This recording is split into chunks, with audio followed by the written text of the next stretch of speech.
Greetings everyone, welcome to another episode of The Professionals You Should Know. This show is about uncovering the journeys of professionals from different industries. And today, we have the insightful and diligent Kimberly Ann Evans, who is a psychotherapist. Okay. So, what is it that you do? I am a psychotherapist and a research supervisor and a coach. Psychotherapy is like my main profession. That's what I do. And that's what I studied in. So what's psychotherapy? What's like the roles, the responsibilities?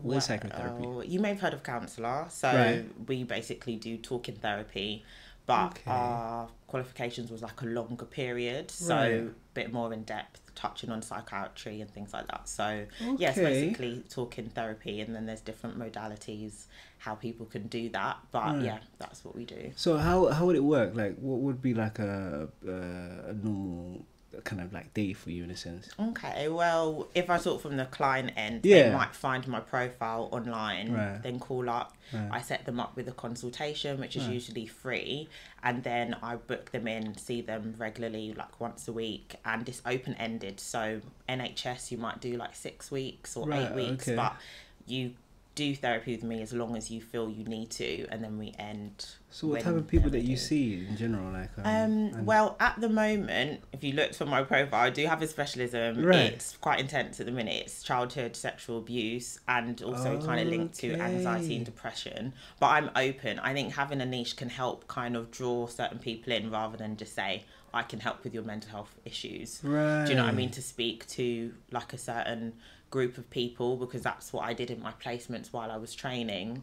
So yeah, I've got a lot of experience with supporting people through like historical sexual abuse and childhood sexual abuse and stuff. So yeah. So why psychotherapy in general, and why did you choose that niche? Well, psychotherapy specifically is an interesting story because I had a difficult relationship with my boyfriend when I was 19, and like I was really struggling to move past that. And then I was talking to my sister. She's like such an amazing like person. Like you speak to her, she gives amazing advice and stuff, and she basically Googled some tips on counselling and then just did a session with me.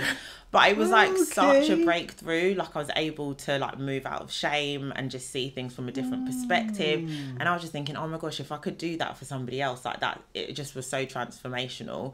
So yeah, then that's why I was in HR for a bit of recruitment. I didn't really like it that much. I knew I loved speaking to people, but then that just kind of made sense when I was looking at different career avenues. So that's the road that I went down. So how do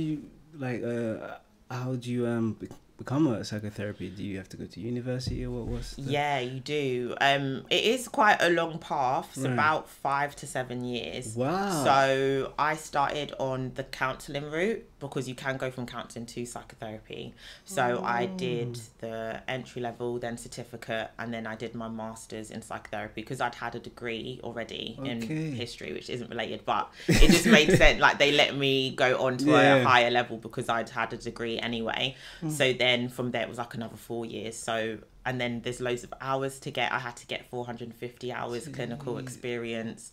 So that takes a few years as well. Is that in hospital settings or in private settings? Well, a range of organisations. I think the NHS doesn't really take trainees, but you can go to, like I did, I went to different charities and organisations that have counsellors. So the one that I went to around sexual abuse, they had trainee counsellors. Then there's things like, I don't know, like rape crisis, or just women's centres, or different places that have, and also things with kids as well. They want trainees to come in because obviously they don't have to pay for them, but then they've still got good skills that they're developing and stuff, and they give them support and supervision as well. So yeah. It is a long journey, but it's like definitely worth it, because being in the mental health space, especially like as a black person, is really good to support black people, see someone who looks like them, to open up and things like that. So yeah. What story reinforced that this is definitely somewhere I want to be, and something that I want to do for a long period of time? I'd say that thing with my sister, definitely. And is there like a patient that you saw that like reconfirmed that actually I have helped them on their journey, and I've made a substantial difference? Oh yeah, like definitely. There's been quite a few, and like when I get like a thank you card, Yeah. I have a little pot and I put them in, because sometimes it gets really hard and you think, why am I doing this? Yeah. Like one of my tutors called it the misery industry, because you're literally dealing with people's pain on a day-to-day basis. So like, yeah, having those little messages of, Kim, you've really helped me, or you've helped me, you know, overcome certain things, so I can have a relationship now, or now I want kids and before I couldn't. Like those things are just so, like, it really touches you. You're just like, wow, this is powerful stuff. So to be part of that journey. Is there one story in particular that you can remember that? I'd say recently, actually. Okay. Yeah, I had a young person who was in part of my private practice who had to leave. Right. And yeah, the email that he sent was just incredible. It was so lovely. Okay. Just him saying that in the last session we had, he felt like he was about to have a panic attack. But what I was saying to him just helped it to dissipate, and he felt calm. And he was just like, having someone see and hear me, it's just like, yeah, it just felt life-changing for him. So yeah, sometimes it feels like, am I doing much? But then actually hearing those responses, it reminds you that it's worth. Who do you feel appreciates your services? It could be like the government or patients or colleagues. Yeah, I would say a mixture of my clients, who that's why I call them clients, but my clients, and also my peers. Right. I'd say firstly my clients, one, because I do get that feedback of affirmation that what we're doing for them helps. And then also I'd say my colleagues and stuff, so other psychotherapists within my field, because I've done some research and I always get an email like, Kim, can you send me your dissertation? Like, it's really helped me. I've seen your video, because I've got like a video of my research on the BACP website. Okay. And so like they want the full thing. The British Association of Counsellors and Psychotherapists. Okay. So it's like the body organisation that all counsellors and, well, mostly all counsellors and psychotherapies are part of. So they have our ethical frameworks, you know, if there's any complaints, it goes through them and everything like that. So on their race resources page, there's my research. So what's your research on? It is on colour blindness in therapy. Okay. So it's looking at specifically Black clients, Black Caribbean clients, or anyone of African descent, and their experience of being with a white therapist and how that was. So I did I did some research in that area, because I was really intrigued having a white therapist and just really struggling to like talk about race and things that was going on for me. So I was like, am I the only one in this situation? What is that like? And yeah, just trying to, like, you know, overcome those barriers, because it's like a lot of the time people will meet a white therapist first.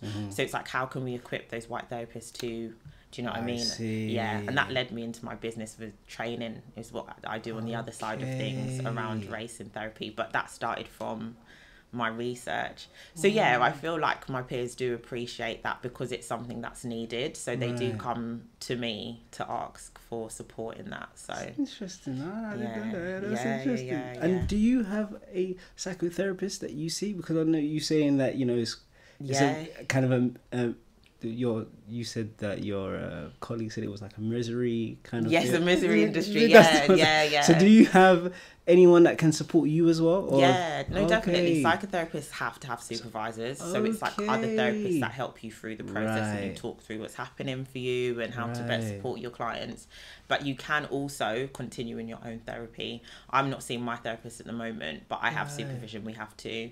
So yeah, once a month I speak to my supervisor about my caseload and different issues arising. So we get support, And do you feel that there's any kind of misconceptions in your role? Oh yeah, definitely. I was like laughing when I was thinking about this question, because one thing I had recently is that people assume that you can read them like in an instant. Right. So I was at the optician's, my man's looking at my eyes and he's like, ooh, you're a psychotherapist. Like, what do you think? What am I like? Tell me about my future. I'm just like that's not that's not how it works. But interestingly, I do think if I'm around someone for a certain amount of time, there are things that I can tell about them, like maybe in their body language or how they're interacting with people, for example. But it's just funny that people come up to me like, oh, can you read my mind, or what? Like, you know, you tell me who I am. Like, And I'm just like, no, it doesn't Okay. work like that. Okay. And I think the other thing is people think that we can administer drugs like psychiatrists, but we can't. We are like just talking therapists, yeah. But we do have knowledge about psychiatry and like more severe mental health diagnoses and different medication. Like I talk to my patients about that, but I don't administer that, and I can't, you know, do you know what I mean? I can't give them drugs and stuff like that. So yeah. Okay, and then just going back, why did you find the need? Why did you go into that niche of childhood sexual abuse? Yeah. Well, it was a placement I did, and then I did it for like so long that it's like I didn't really have another niche in a way. Okay, fair enough. I feel like from my experience within the Black community, these things happen just like it does within any other like racial group, but we're the ones that talk about it probably the least. So I was thinking it might be actually quite empowering to have my face kind of talk about this quite openly and say, here's a safe space to talk about this. Because a lot of the time it's historical, so people think I've put it in a box so it's not going to impact me, but actually a lot of times in relationships it comes back to influence and, you know, haunt them in a way. So actually talking through that and empowering them, kind of cutting off that silence and speaking out can do huge things for people. So yeah, that's why I felt part of me was like, oh my gosh, it's really intense, but at the same time I really wanted to help people. Well. Because you can have that support, and obviously I can have a sense of, okay, maybe 4 clients is enough for me in this area, and then some people might come to me and not even talk about that, so we'll just have a sense of how much I can manage at one time. So looking after myself, do you know what I mean? At the same time, So, yeah. Okay. Because presently it's not even in my caseload. Okay. So it's just interesting. Do you know what I mean? You might put yourself out there with something, and then other people come. So. And what's more in your caseload? Just kind of think in general, not being too specific on my client confidentiality, but addiction and like anxiety and depression. Okay. Yeah. Okay. Sounds good. So. All right. So what we're gonna do now? We're gonna move to another part of the show. Okay. Yeah. It's called rapid fire. It's just 3 questions. Yes. It's either pick a choice. Okay. Or yes or no. All right. Cool. All right. So for our first question. Yeah. Have you ever treated anyone with more than 5 personalities? No. Okay. So for our second question, in your opinion, what has a great impact on a person's mental state? Hallucinogenic drugs or domestic abuse? And I can't say both. Is it what I think is most? Pick a choice. Domestic abuse, I'd say. Oh, okay, okay. I don't know. I'm just like, but she said, yeah, okay, we'll just... Domestic abuse. Okay, all right. Cool. What do you think that is? I think because those kind of drugs can have different impacts on people. Right. And it really just depends to the extent with both. Of course. Like, do you know what I mean? Of course. And then I think with drugs, you kind of can see to some extent the immediate response. And then with domestic abuse, there can be layers that can impact generations. And if it's not dealt with, like, do you know what I mean? But at the same time, it could. But that's just what I went with. Just go with my instincts. Yeah. I'm not. No. Do you know what I mean? That's right. No, but that's what my line of thinking was, basically. So for our third and final question. Yeah. After a long day of treating clients, what is the best way for you to recenter yourself? Visual expression or physical exercise? I think visual expression for me. Yeah. And also that can depend. Yeah. Because if there's been a lot of anger throughout the sessions or my last session, then movement definitely helps me move like quite heavy emotions through. But then if it's been like very fast paced, like anxiety a lot, then I'll need to sit, calm, relax, visualize, peaceful. Do you know what I mean? So it definitely depends. But as things go at the moment, definitely more visualizations. Yeah. Okay. Yeah. Oh, that's cool. All right, cool. So for our final questions, so in your opinion, what do you feel the healthcare industry is without your professionals or psychotherapy? Well, I'd say they would definitely struggle because... Yeah, even thinking about the pandemic and how much mental health support was needed, even for frontline workers and things like that. I actually put on like a free counselling for frontline workers during... Yeah, so we got some funding for that. And then some of my colleagues offered some free support, which was really, I think, really helpful for people. And then, yeah, just thinking in general with the NHS, if they are kind of, you know, under a lot of pressure and can't offer people what they need, then there's us private psychotherapists who are able to support people. And a lot of people do some pro bono work or like low cost work for people who don't earn a lot of money. So yeah, it's kind of like working alongside the NHS to support people with their mental health issues, and like especially in these times, you know what I mean, when people are really struggling, cost of living, pandemic we've just had, like it's needed. So yeah, I would say that we complement the healthcare really well, really. So, and do you see psychotherapy progressing in any way? I don't know, it could be more more status, or it could be work-life balance, or is there any way it could be progress, or do you see it progressing? Yeah, I feel that it will definitely be growing. Like, there's a lot of people getting more interested. I have a lot of conversations with people online. They're like, Kim, how did you get into this? Like, what is psychotherapy? So I think it's getting a bigger recognition, if that makes sense. Because when I was training, I just wanted to be a counsellor. I'd never heard of a psychotherapist in my life. Like, I stumbled across it because I wanted to do person-centred counselling, and then it was the only course. But I think now people are more like hearing it, wanting to know it, and then we're getting more people coming to the field, so that's really good.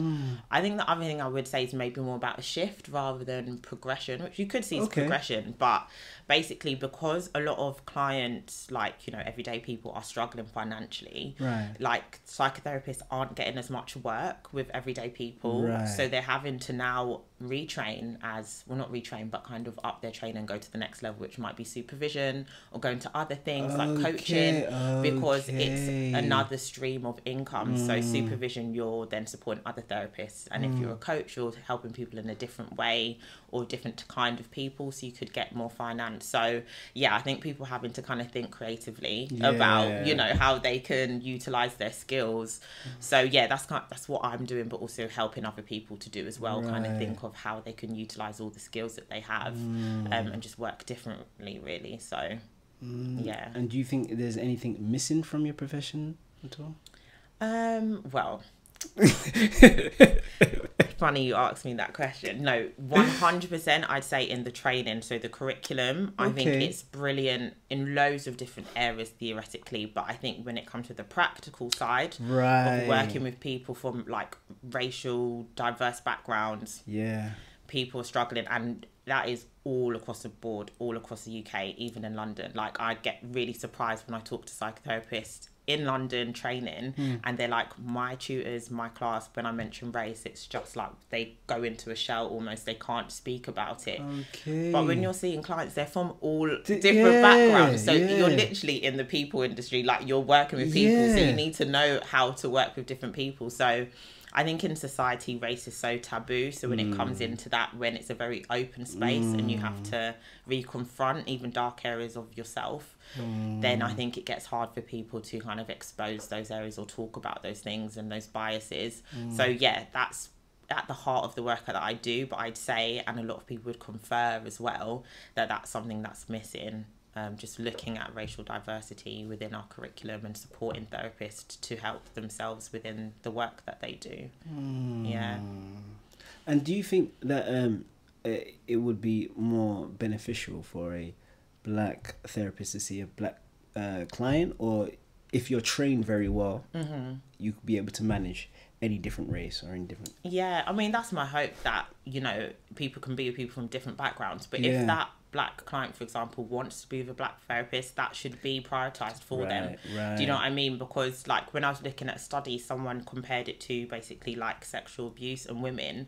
They're given a choice whether to be with a man or a woman, but we don't. But we question a black person if they've gone through racial discrimination, saying you should go with a white person. Why? Do you know what I mean? They're not going to feel comfortable or want to open up. Depending on someone's experiences, I think that should be taken into you know, account who they should go with, and it's up to them because they need to be comfortable opening up and things like that. Do you know what I mean? I didn't think about that. That's a good point. No, it's true. People don't think about it that way, but when I heard that, I was like, yeah, that makes a lot of sense. Yeah. And going back to, what is there a difference between psychotherapy and cognitive behavioral therapy? Yeah, there is a difference. Well, CPD, you would get CBT. Right. You would get usually NHS, you get that for free, like 6 weeks, Right. and their focus is on your thoughts and how that impacts your behaviour. Right. So they'll do a lot of work around negative thinking, how to think differently, and how then you can shift your behaviours. So they're good with like phobias and things like that. Right. And to be fair, I do know that they work across the board. Yeah. But when I have people come to me who's had CBT before, they're like, I just felt like there wasn't that depth, or I needed more time. Right. So then with psychotherapy, it's more holistic. We can go down into like emotional well-being, look at your physiology, psychology, all the different parts of you as well, and what's important to that person, and just work in depth with them over a longer period of time. I see. Where can we find you? How do we get in contact with you? The information, please. Yes, well, Chemotherapy is my training company. Okay. And you can find me on Instagram, LinkedIn and Facebook, or you could email me at admin@chemotherapy.com. Okay.